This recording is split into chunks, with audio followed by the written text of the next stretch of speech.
O Senhor esteja convosco. Ele está no meio de nós. Proclamação do Evangelho de Jesus Cristo, segundo Lucas. Glória a vós, Senhor. Muitas pessoas já tentaram escrever a história dos acontecimentos que se realizaram entre nós, como nos foram transmitidos por aqueles que desde o princípio foram testemunhas oculares e ministros da palavra. Assim sendo, após fazer um estudo cuidadoso de tudo o que aconteceu desde o princípio, também eu decidi escrever de modo ordenado para ti, excelentíssimo Teófilo. Deste modo, poderás verificar a solidez dos ensinamentos que recebestes. Naquele tempo, Jesus voltou para a Galileia com a força do Espírito, e sua fama espalhou-se por toda a redondeza. Ele ensinava nas sinagogas e todos o elogiavam. E veio à cidade de Nazaré, onde se tinha criado. Conforme seu costume, entrou na sinagoga no sábado e levantou-se para fazer a leitura. Deram-lhe o livro do profeta Isaías. Abrindo o livro, Jesus achou a passagem em que está escrito: O Espírito do Senhor está sobre mim, porque Ele me consagrou com a unção, para anunciar a boa nova aos pobres. Enviou-me para proclamar a libertação aos cativos e aos cegos a recuperação da vista, para libertar os oprimidos e para proclamar um ano da graça do Senhor. Depois fechou o livro, entregou ao ajudante e sentou-se. Todos os que estavam na sinagoga tinham os olhos fixos nele. Então começou a dizer-lhes: Hoje se cumpriu esta passagem da Escritura que acabastes de ouvir. Palavra da salvação. Glória a vós, Senhor. Podemos nos assentar?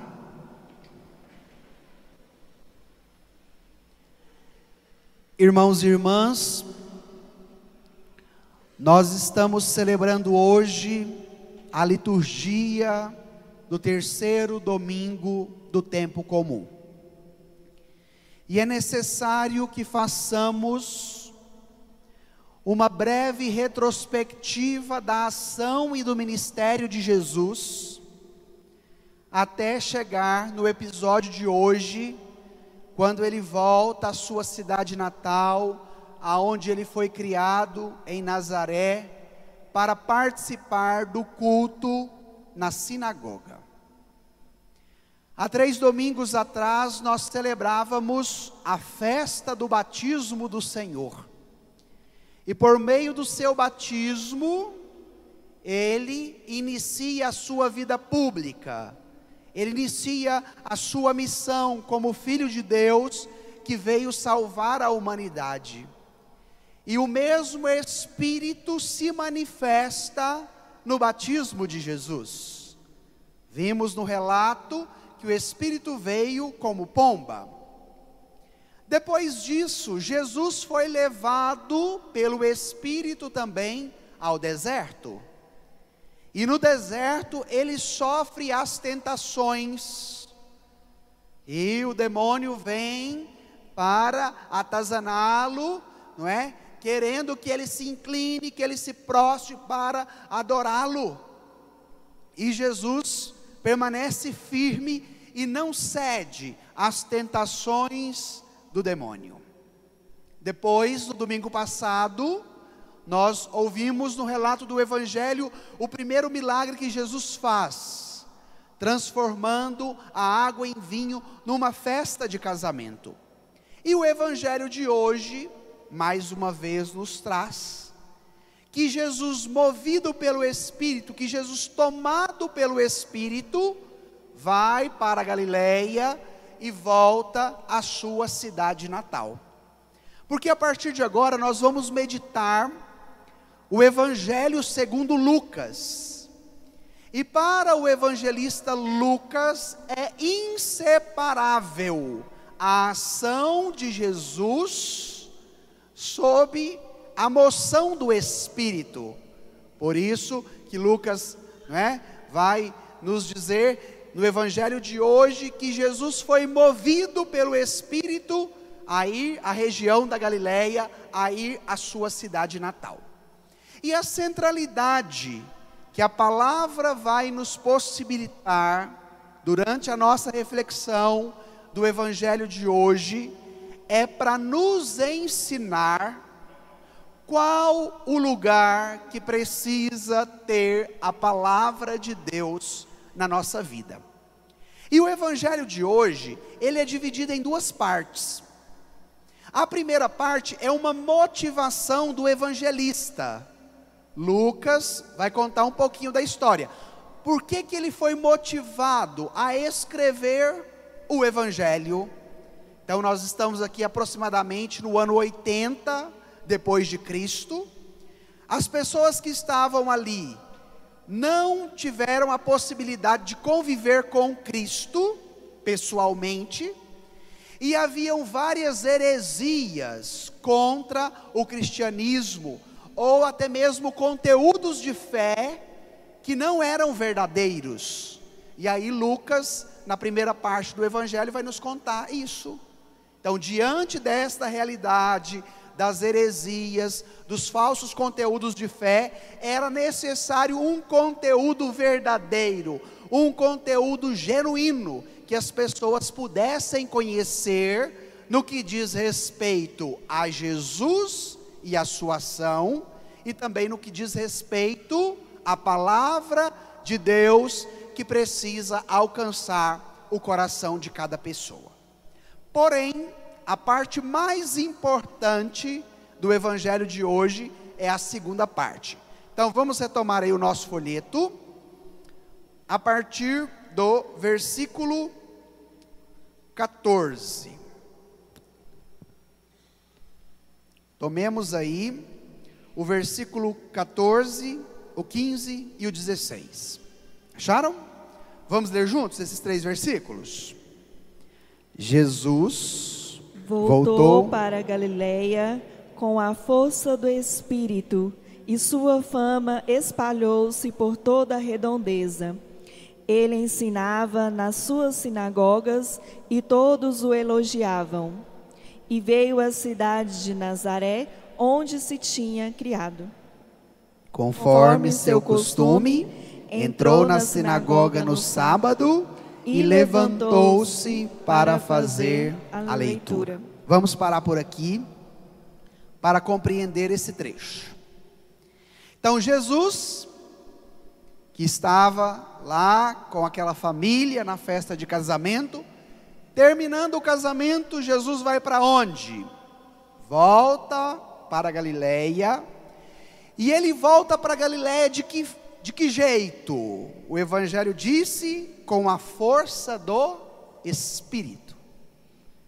Para nos ensinar que toda movimentação, toda a ação de Jesus é sob o impulso de quem? Do Espírito Santo.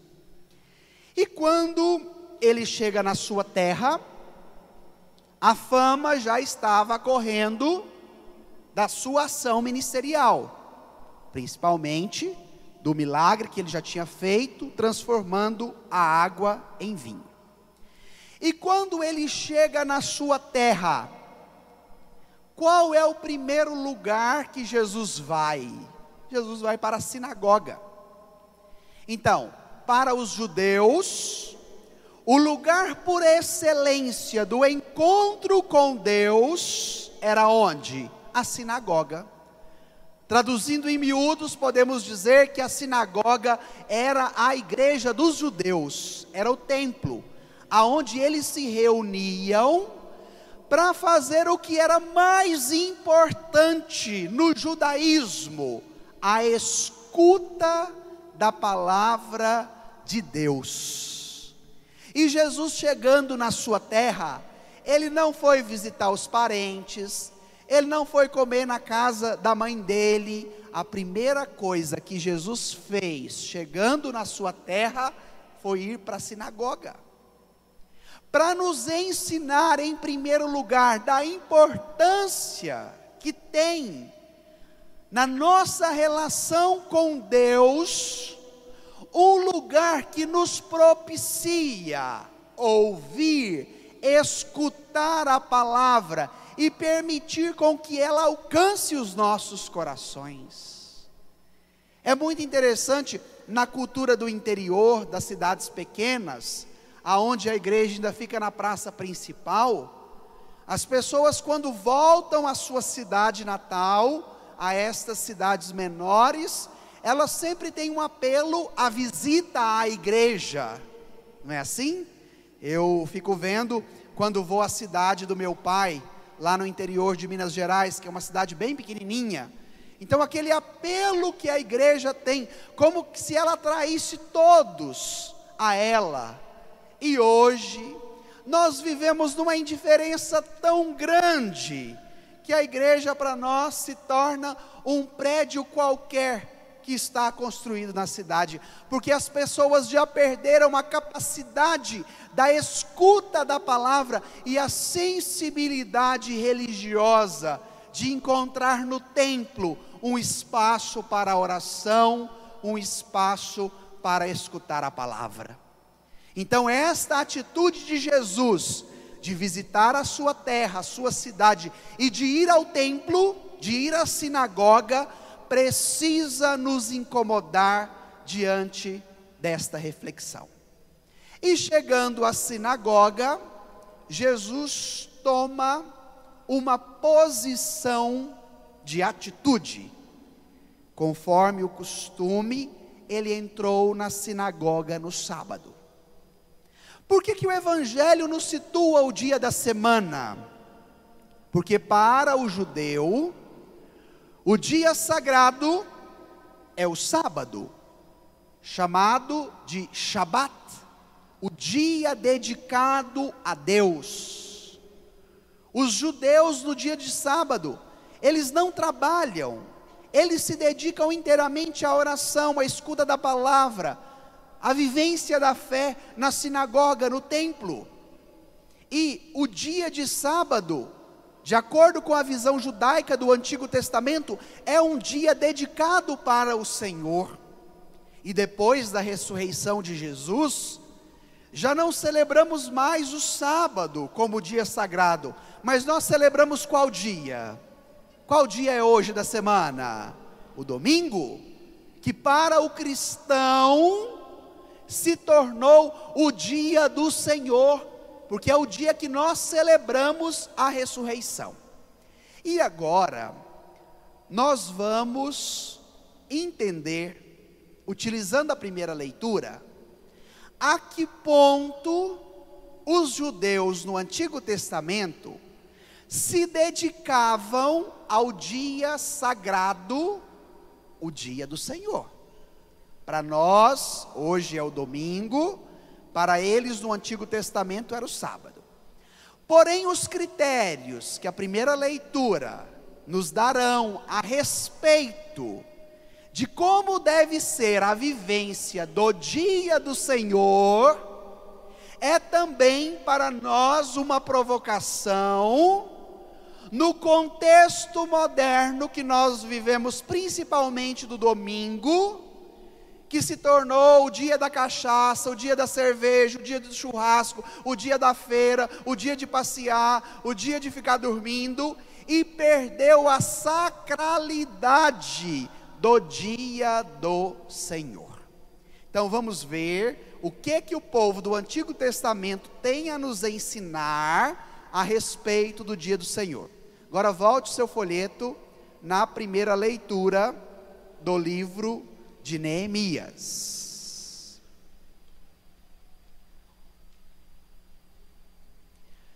Olha o que vai acontecer. Então Esdras era o sacerdote responsável por proclamar a lei, a palavra de Deus, por ensinar os homens e as mulheres. Então, os homens e as mulheres reunidos, juntamente com todos os que eram capazes de compreender. Lá no versículo 2, a última frase, era o primeiro dia do 7º mês. Então logo era um dia de sábado, um dia dedicado ao Senhor, o Shabat. Agora vamos ler o versículo 3 da primeira leitura. Acharam aí? Assim, na praça que fica defronte da porta das águas, Esdras fez a leitura do livro, desde o amanhecer até ao meio-dia, na presença dos homens, das mulheres e de todos os que eram capazes de compreender. E todo o povo escutava com atenção a leitura do livro da lei. Quanto tempo o povo ficava lá com Esdras e Neemias? Do nascer do sol até o meio-dia. A vivência da fé, a consciência que aquele povo tinha na relação com Deus e na concepção do dia dedicado ao Senhor, os levava até o sacerdote responsável por ensinar a palavra na sinagoga, e eles ficavam do nascer do sol até o meio-dia, ouvindo a palavra, fazendo as suas orações, se dedicando na relação com Deus. Hoje, se a missa passa de 1 hora de duração, tem gente que fica no banco igual sucuri querendo subir no pau, incomodadíssimo, porque esse padre está falando demais nessa pregação, porque eu tenho almoço para fazer, eu preciso ir na feira, tem visita para chegar na minha casa. Então o dia do Senhor e as coisas do Senhor se tornou um empecilho que atrapalha o meu domingo. E já não é mais o domingo, o dia do Senhor, que me motiva a querer ficar do nascer do sol até o meio-dia, na presença dEle, escutando a palavra dEle, que é capaz de edificar a minha vida. Porque hoje nós queremos uma missa sapecada, rapidinha, que não atrapalhe o meu problema, que não atrapalhe a minha programação, que não me tire muito tempo diante de tudo aquilo que eu preciso fazer no meu domingo. O dia do Senhor, que é o dia do descanso e que é o dia do culto a Deus, se tornou um dia da semana normalmente. Perdeu essa sacralidade. E por que isso aconteceu, minha gente? Porque nós perdemos também a capacidade de ouvir a palavra. E a partir do momento que eu não sou capaz de ouvir a palavra, a missa se torna um rito que eu preciso cumprir para receber a Eucaristia, e já está tudo resolvido na minha relação com Deus. E é interessante porque que a primeira leitura nos citou o horário do amanhecer, não é? do pôr do sol, no momento ali que o sol vai nascendo, até o meio-dia. Porque meio-dia, minha gente, é a hora que o sol está mais quente e mais tem o poder de iluminar. Num dia ensolarado, se você olha no relógio ao meio-dia, a sua sombra fica debaixo de você, quase não existe sombra. A ciência vai dizer que é o sol a pino, que é o momento onde o sol está no centro da terra, e ele tem uma luz mais irradiante, logo não tem sombra. E por que o povo ficava no templo, ouvindo a palavra até o meio-dia? Porque a palavra se torna a luz, que ilumina a nossa escuridão, que tira toda a sombra. O meio-dia é o momento que a luz do sol está no seu ápice, e é necessário compreendermos esses detalhes da palavra de Deus, porque é esta mesma palavra que precisa nos iluminar até o meio-dia, diante da meia-noite que cada um vive, diante da escuridão, das trevas, das dificuldades. Mas para que isso aconteça, eu preciso querer escutar o Senhor. O povo que ficou das 6 da manhã, podemos assim dizer, até o meio-dia, tendo esta experiência viva com Deus.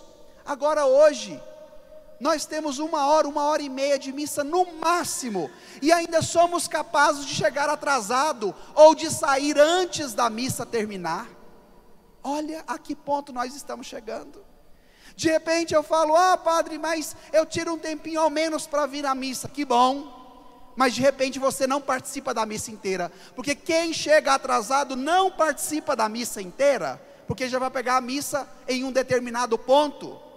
E quem sai antes da bênção final também não participou da missa inteira, porque hoje o que nos motiva já não é mais o desejo de ouvir o Senhor, de estar em comunhão com Ele, mas o que nos motiva é o poder do relógio, que nos escraviza, diante daquela programação já pré-estabelecida. O povo do Shabat, da primeira leitura, fazia suas orações já na sexta à noite, e já deixava o almoço preparado do sábado, porque o sábado pela manhã, eles ficavam todos na sinagoga, ouvindo a palavra. Agora hoje não, é o meu almoço do domingo que me dita o que eu preciso fazer no domingo de manhã. Então eu tenho que ir para o supermercado, eu tenho que ir para a feira, eu tenho que fazer isso, tenho que arrumar a casa. E se sobrar tempo, eu vou à missa, eu vou à igreja. Se não der tempo também, não tem problema, domingo que vem eu vou, padre, domingo que vem eu vou. Então é necessário que hoje essa provocação das leituras nos ajude a viver o que o Senhor tem preparado para nós. Agora vamos perceber qual foi a reação deste povo, que ficava lá, desde o nascer do sol, de manhã até o meio-dia, enquanto Esdras ensinava a palavra de Deus para eles. Vamos agora no versículo 6 da primeira leitura. Olha o que está escrito lá no versículo 6 da primeira leitura. Vamos ler juntos? Esdras bendisse o Senhor, o grande Deus, e todo o povo respondeu levantando as mãos: Amém, Amém. Depois inclinaram-se e prostraram-se diante do Senhor, com o rosto em terra. Enquanto Esdras proclamava a palavra, ensinava a palavra de Deus, e o povo era capaz de escutar os ensinamentos da palavra, a atitude da assembleia litúrgica era de intimidade com aquela palavra, com aquele conteúdo, com aquela celebração. Enquanto a palavra era proclamada, o povo levantava as mãos para o alto, disse a leitura, e eles respondiam: Amém, Amém. Qual o significado da palavra amém? Eu aceito, eu acredito. Eles tinham tal compenetração, a vivência da palavra e o ensinamento da palavra, a escuta da palavra, que levava a uma adesão, levantar as mãos e dizer: amém, eu aceito, eu acredito nesta palavra. E depois o que eles fizeram? Eles se inclinaram e se prostraram diante do Senhor com o rosto no chão. Ah, como seria bom se as nossas assembleias litúrgicas tivessem essa compenetração na hora da missa. Porque muitas vezes, na hora da proclamação da palavra, na hora da pregação, a minha cabeça está longe, pensando outras coisas que não são as coisas de Deus. Quando eu acho que a missa está muito chata, eu vou levantar, dar uma voltinha lá fora, depois eu venho. E agora o padre tirou o banheiro lá de fora, como é que eu vou ter desculpa para sair? Quantas vezes somos assaltados, não só pelos pensamentos, mas pela nossa conduta, que eu fico mexendo no celular na hora da missa, que quando não tem como sair, eu deito e durmo, falto roncar, porque não somos capazes de nos abrirmos, como o povo que ouvia o sacerdote Esdras, para dizer: amém, eu aceito, eu acredito, eu quero viver essa palavra.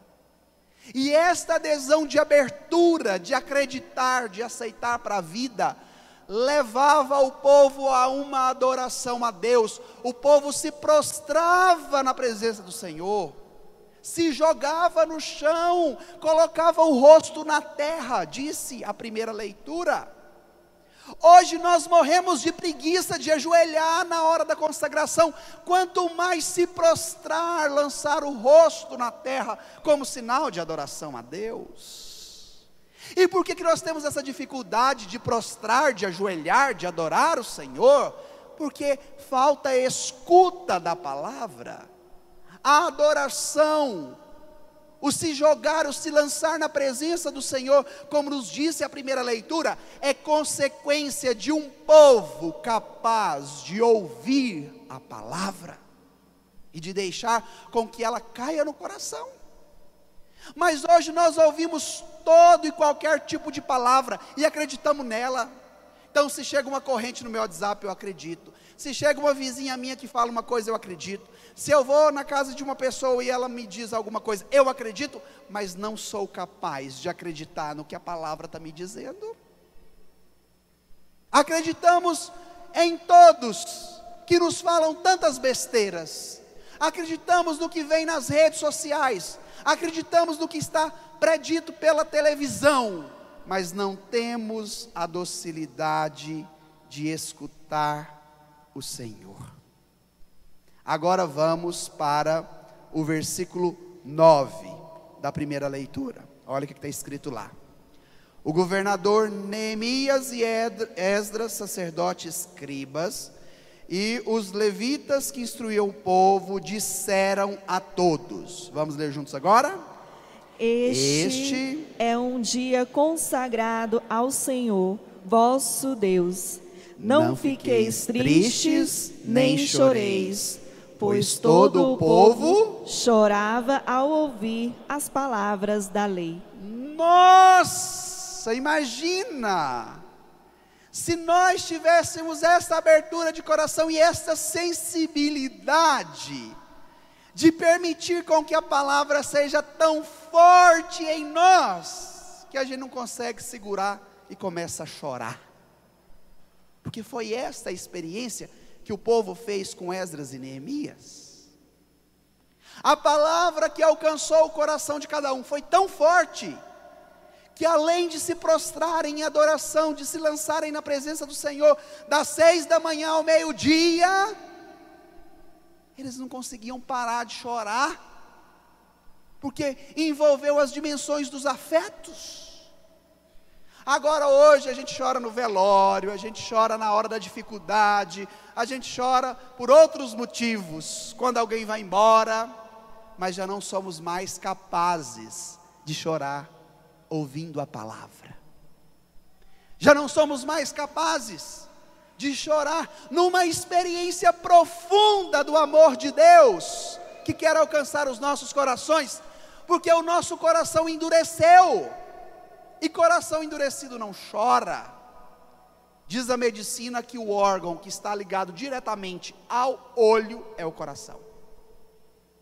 Então, quando nós choramos através de qual órgão? Dos olhos. Então, um coração distante, um coração endurecido, um coração empedrecido, não é capaz de chorar na presença do Senhor. E o Papa Francisco disse recentemente: peçamos ao Senhor os dons, peçamos ao Senhor o dom da lágrima. Peça essa graça, peça. O Papa vai dizer que o choro tem o poder de fazer uma lavagem interior dentro de nós, na presença do Senhor, que vai tirando toda a muquifeira que nós vamos guardando dentro da vida, dentro do coração. E logo após esta experiência profunda, Esdras fala, juntamente com Neemias, para o povo: então agora vocês vão voltar para suas casas, vocês vão comer carnes gordas, vão tomar bebidas doces, se não tiver como comer tudo, reparta com os que não têm, porque este é o dia santo para o nosso Senhor. Por que é importante nós ressaltarmos esse ensinamento? Porque no dia santo, no dia do Senhor, o Senhor não nos pede ficar o dia todo na igreja, não. Primeira leitura diz que eles ficaram de manhã até o meio-dia. Depois do meio-dia, a ordem da palavra foi o quê? Voltar para casa e fazer a ceia com a família, as carnes gordas, as bebidas doces, o momento da partilha. E olha como a primeira leitura encerrou. Olha lá a última frase da primeira leitura. Vamos ler juntos a última frase? Não fiqueis tristes, porque a alegria do Senhor será a vossa força. Agora, ouça o que o padre vai dizer. Vocês já perceberam como os nossos almoços de família ou de amigos, principalmente no dia de domingo, ou as confraternizações que nós fazemos, se tornaram uma programação entediante, sem graça, que cada um fica arrumando alguma coisa para fazer naquele momento, e depois mal come, e todo mundo já sai correndo da polícia. Já pararam para observar este movimento? Às vezes a coitada da cozinheira tem que correr, tem que suar, porque a pressão é grande em cima dela. Mas até agora, nossa, não está pronto, nossa, eu preciso ir embora, etc e tal. Coitada das mães, não é? Porque na maioria das vezes sobra para elas. Por que o padre está fazendo essa provocação? Porque a partir do momento que nós já não temos mais a primeira parte do dia do Senhor, que é o domingo, na presença dEle, na escuta da palavra dEle, a segunda parte, que é o momento da ceia, que é o momento da confraternização, que é o momento de reunir a família, perde o sentido. Porque aí é um povo triste, que precisa de tuque-tuque de música no último volume. Eu, das duas últimas vezes que fui na casa da minha avó, né, na chácara lá onde ela mora, decidi não ir mais na hora do almoço, dia de domingo. Sabe por quê? Porque eu chego lá, os meus primos colocam o som no último volume, os dois velhinhos que estão lá querendo conversar, porque ficam a semana toda sozinho, não tem mais possibilidade, porque o som está muito alto, meu avô já está surdo, e fica lá todo mundo, igual fantasma, um olhando para a cara do outro, porque o tuque-tuque do som não pode ser abaixado. Outros sentam, vão para o celular e fica lá até a hora da comida sair, porque falta a capacidade da escuta, de se abrir ao poder da palavra. E se não abrem ao poder da palavra, se não escutam a palavra, o almoço vai ser triste, vai ser entediante, vai ser chato. A mãe vai se esforçar de fazer o cardápio que todo mundo gosta, e no final a coitada vai ficar lá triste porque não recebeu um muito obrigado. Olha a que nível nós estamos chegando, a partir do momento que já não vivemos mais o dia do Senhor. E você pode perguntar: Padre, mas se eu me abro ao poder dessa palavra, o que vai acontecer na minha vida e na vida da minha família? A alegria do Senhor será a nossa força. Porque aí, a partir do momento que eu me alimento da palavra, que eu me prostro em adoração diante do Senhor, da graça que Ele tem para me oferecer na Eucaristia, na meditação da palavra, na escuta da palavra, Ele vai me enchendo de alegria. E aquela alegria que enche o meu coração, enche o coração do outro que está junto comigo. E quando chega o momento da ceia, do almoço, da reunião familiar, aquilo se desdobra. Porque é um povo que está cheio da graça de Deus. E que aí não precisa mais ir atrás da fuga do tuk-tuk do som, não precisa ir mais atrás da fuga do celular, não precisa ir mais atrás da fuga de dizer que tem outro compromisso e tem que sair correndo, porque a alegria do Senhor será a nossa força. Aí, voltemos ao Evangelho, diante desta compreensão, Jesus e a palavra. Versículo 18, é o coração do Evangelho de hoje.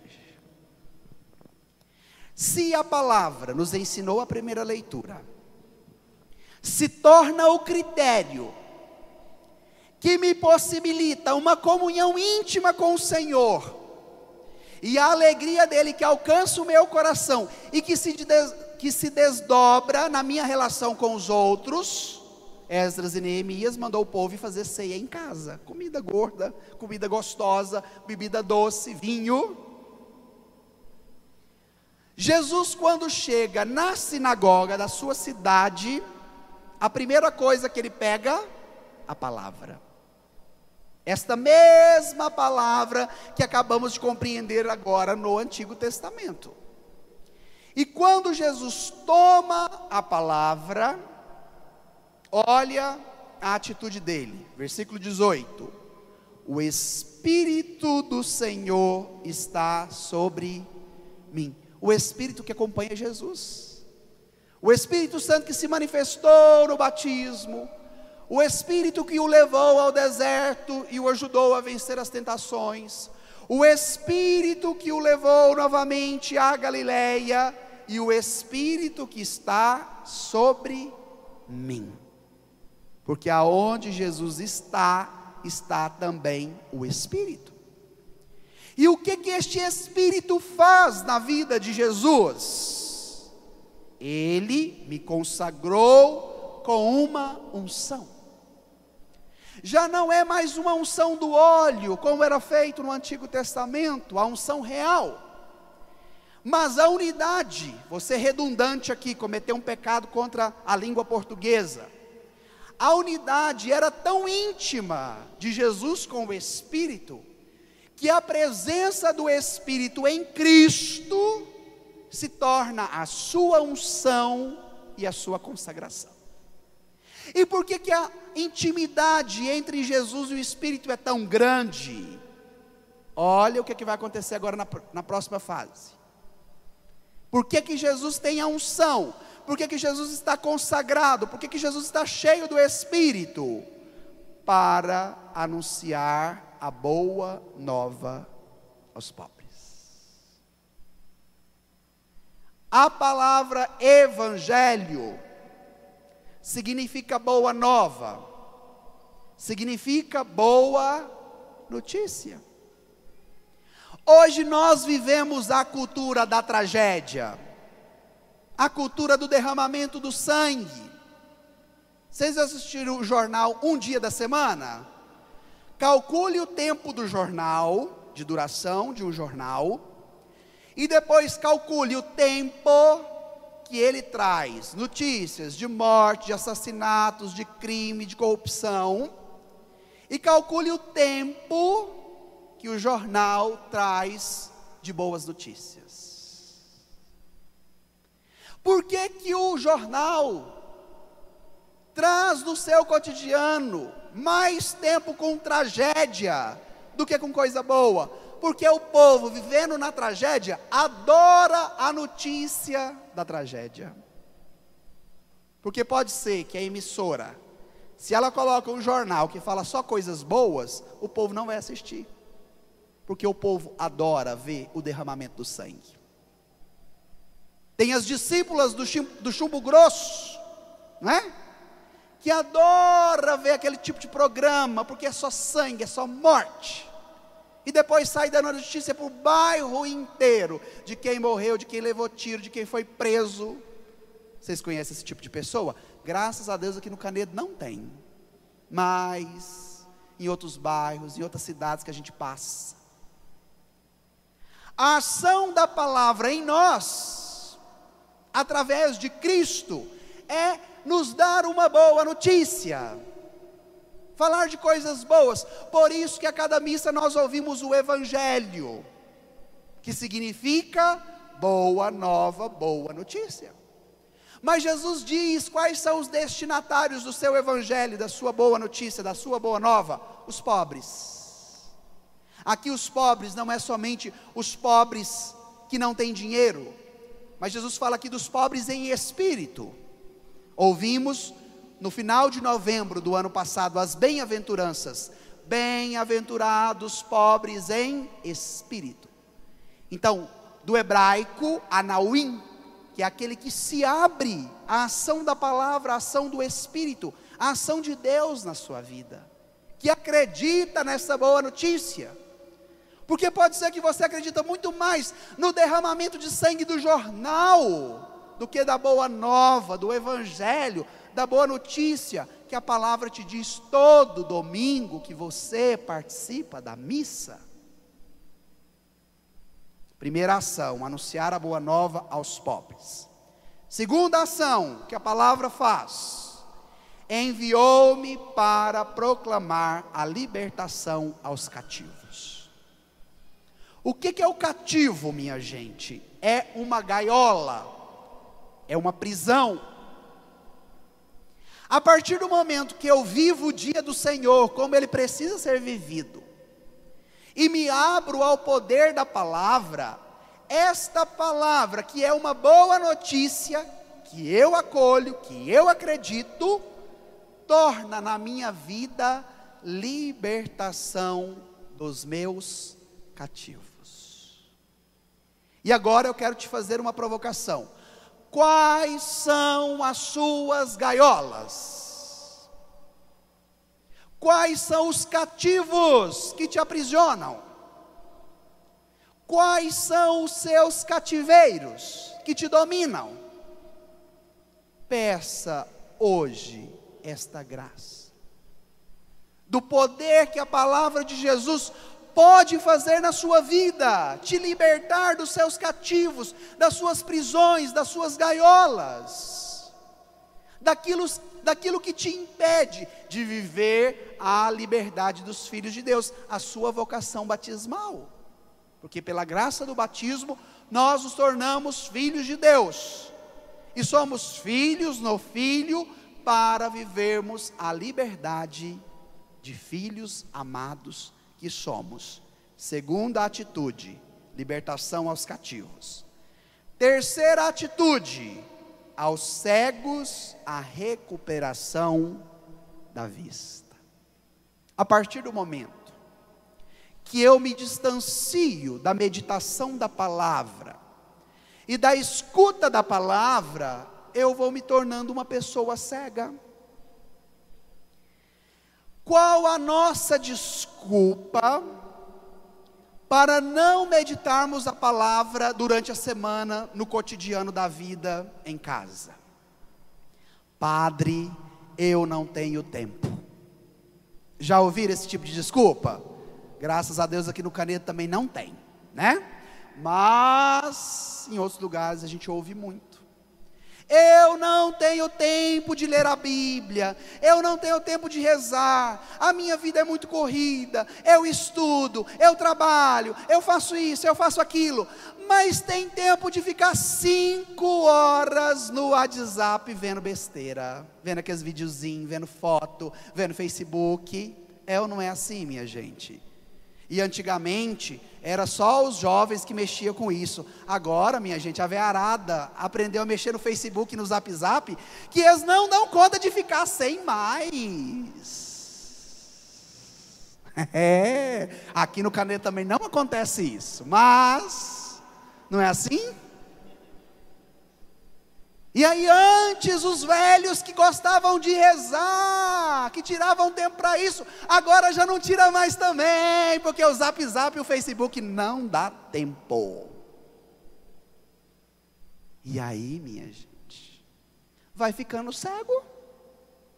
Porque na hora que chega a provação, na hora que chega a doença, na hora que chega a morte, na hora que chega a dificuldade dentro da família, o Zap Zap, o Facebook não vai resolver o seu problema, mas a sua cegueira, que te faz olhar só na tela do celular, ou só na tela do computador, já não te dá mais a possibilidade de contemplar a luz do Cristo ressuscitado, que nos ilumina diante da nossa cegueira, e esta luz vem através da palavra.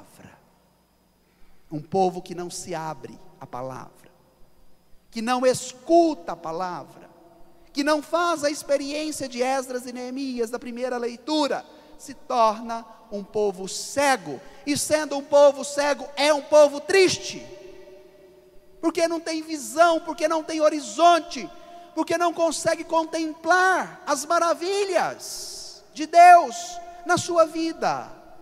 Portanto, a ordem que ouvimos de Deus na primeira leitura: a alegria do Senhor será a nossa força.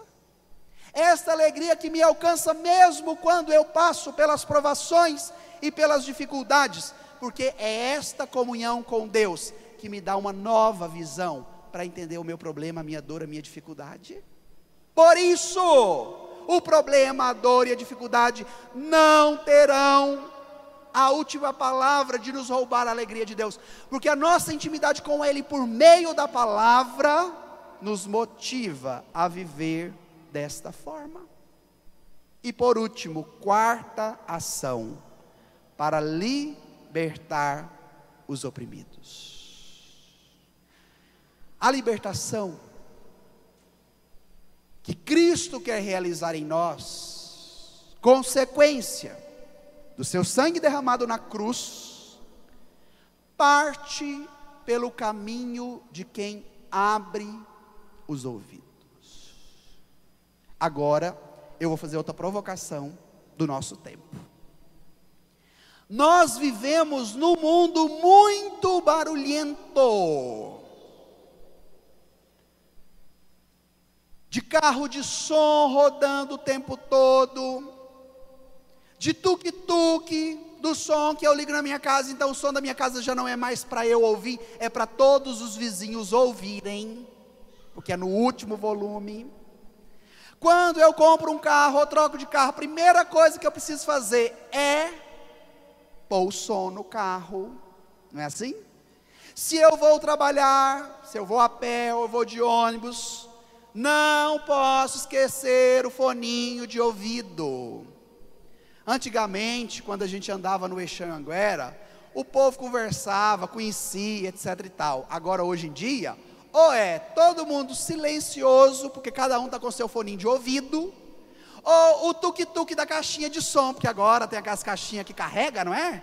Você já não precisa mais. Aí você anda de ônibus, tem uns que pega a caixinha dele e está lá, a bichinha rasgando o bigode, né? O barulho, para não dizer daqueles que são viciados e que precisam dormir com o foninho de ouvido no tuk, porque se não for assim, não dorme. Aí deixa o celular ligado, carregando, com o fone de ouvido, dá um circuito elétrico, morre queimado. Bem feito. Olha a que nível o nosso mundo tem nos educado, e nós somos levados por essa enxurrada de coisa que não presta, e vamos trazendo isso para a nossa vida como se fosse algo normal e natural. Nós precisamos ser mais críticos, nós precisamos ser mais criteriosos, e não nos permitir ser massa de manobra de um sistema que nos domina, e que nos tira, que nos rouba o de mais sagrado que Cristo tem para nos oferecer, o dom e a capacidade de ouvir o que Ele tem para te dizer. E Ele fala conosco por meio da palavra, Ele fala conosco por meio da oração, Ele fala conosco por meio da adesão do coração, de um tempo que eu ofereço a Ele. Agora, se eu não medito a palavra, se eu não rezo, se eu não tiro um tempo para Ele, Ele quer falar comigo, mas Ele é educado. Ele não fala com quem está andando com foninho de ouvido, porque Ele sabe que não vai ouvir, então não adianta falar. Ele fica esperando você tomar a decisão de dizer a Ele: fala, Senhor, que o teu servo escuta. O mandamento de Israel, Shema Israel, fala, Senhor, que o teu povo escuta. E Jesus, chegando na sinagoga da sua cidade, a primeira coisa que Ele pegou foi a palavra, que disse isso. Vamos ler agora todos juntos esse versículo 18, o 18 e o 19, olha lá, vamos ler bem forte, diante do que a palavra já nos ensinou. Acharam aí o versículo 18 e 19 do Evangelho? Leiamos com força.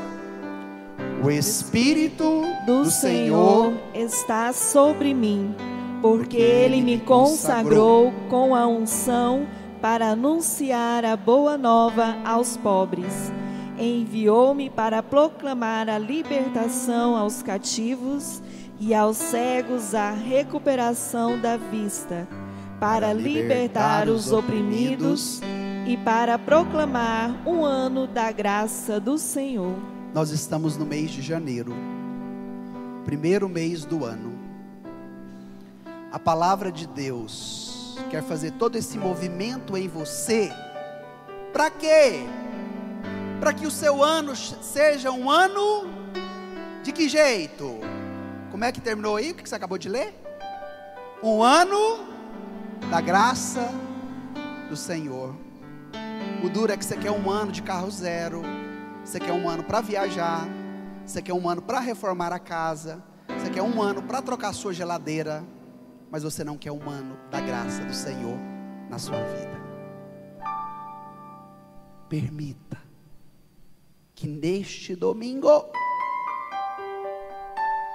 esta palavra que tem poder alcance o seu coração.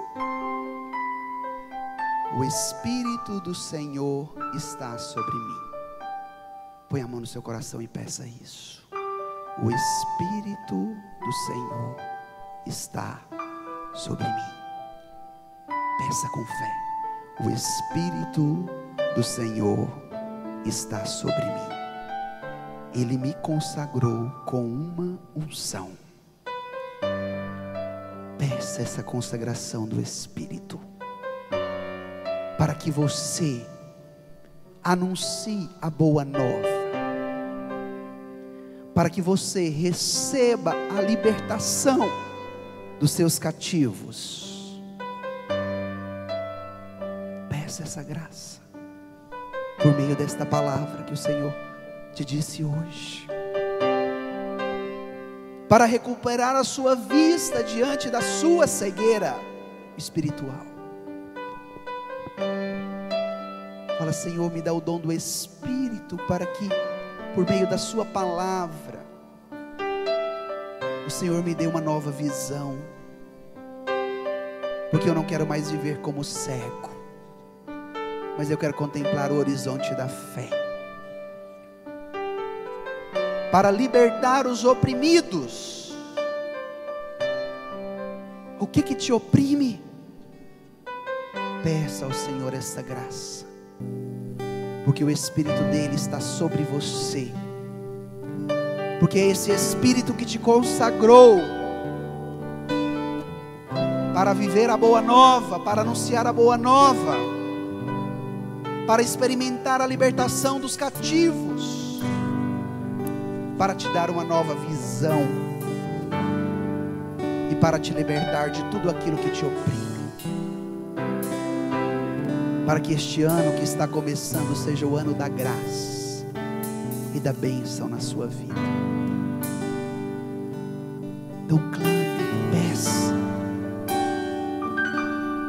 Senhor Jesus, nós estamos aqui como tu estivestes na sinagoga de Nazaré,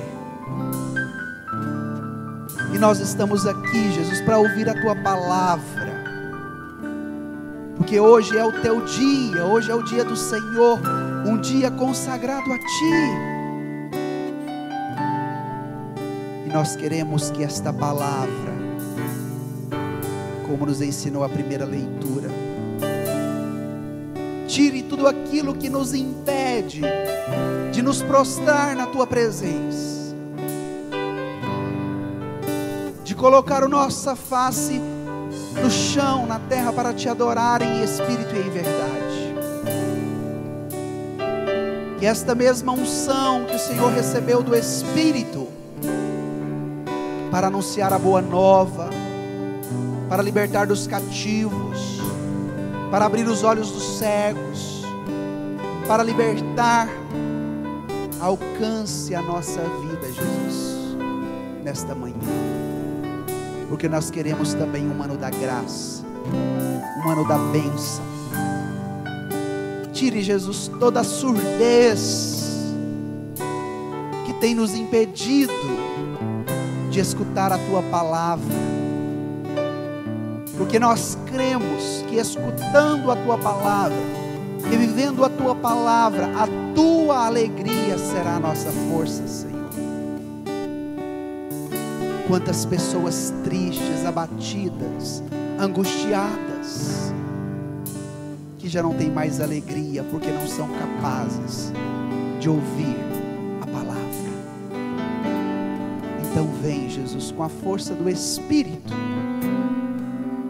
tirar tudo aquilo que nos impede de ouvir a tua palavra, para que a tua alegria, para que a alegria do Senhor seja a nossa força.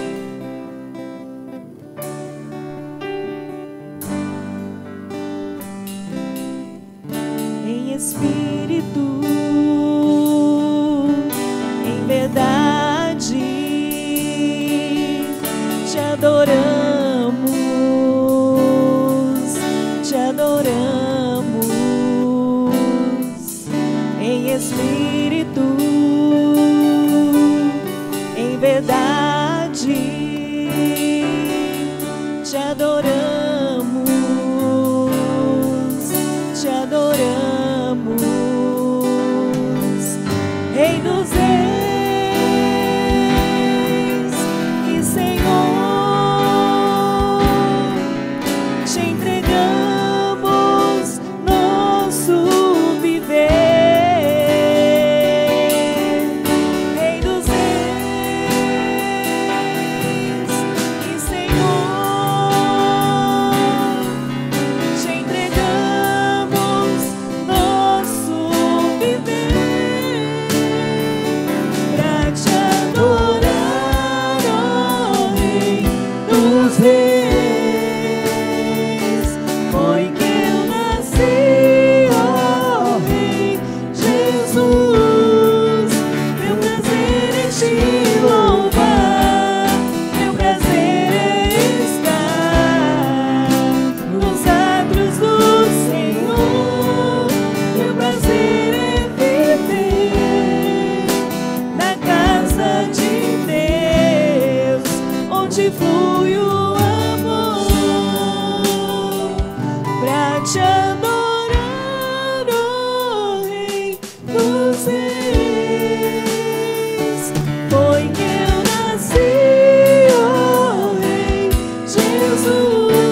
prazer é te louvar. Meu prazer nos átrios do Senhor. Meu prazer